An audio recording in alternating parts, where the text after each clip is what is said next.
Here's another one with sound here. The whole thing with this one is that it's too bad that the sound doesn't continue. It's always kind of odd when it kind of comes in and then kind of stops.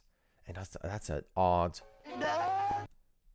Can't remember that Tom did that. Again, not that I know all of the episodes. This is all childhood memory stuff. But the reason I'm picking this one is, I'll be careful generally. This actually, I did another clip by the same animator, but just in presentation. If anybody watches this and sends any type of work for contest or anything, or especially in your reel, you want to make sure that all that stuff is gone. No camera mask, gate masks or anything. So it's very clean in terms of presentation.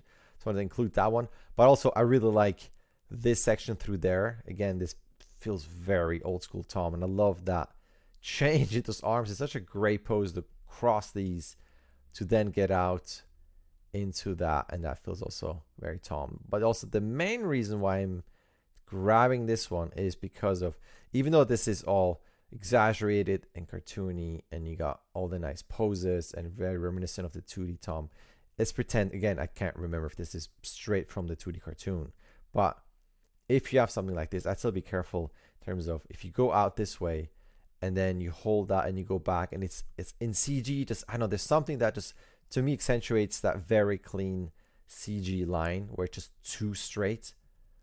Even detachments on the head, when you see that growing here and the head kind of drags, to me it would be, if you do this, you start to go down with the head, but maybe a slight, again, rotation in Y to then go back up here. And then when you're done with this, even on this, you can see the offset in that arm. So that might already pull that head and twist it over this way with a slight rotation and then come back down. Just a slight more complexity in that curve. Then once you're here, again, that feels so old school, which is great. So this is a short and sweet version, but to me, that's just a slight weird tweak there, or a weird moment where it's just too computery. And I would make a slight tweak to give this, even this as you go down, could have a slight dip in that root, so it's not so locked through there. And then usually when I talk about feet, so kind of looking at posing, this is ever so slightly overlappy there. We see a little bit of a negative space. This could be tweaked a tiny bit where maybe that foot would have a bit more clearance and maybe not so straight down, maybe with a little bit of a move out for a slight triangle there, just ever so slightly.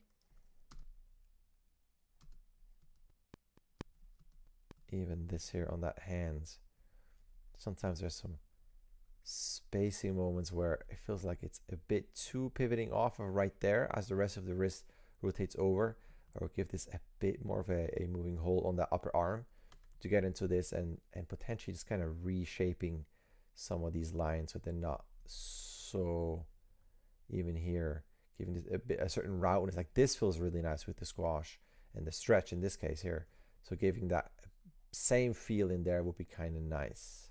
Even here to kind of dip a little bit in there. I just love this. I could play this forever. Just that turnout, so good. So a short clip. So I want to mention that anybody watching this, just watch out for any type of one-axis moves and too clean of a CG move. And even though you want to emulate 2D and be more cartoony, having slight complexity and rotations in the head and changes in the root, it's going to help you loosen it up a little bit. And that's it.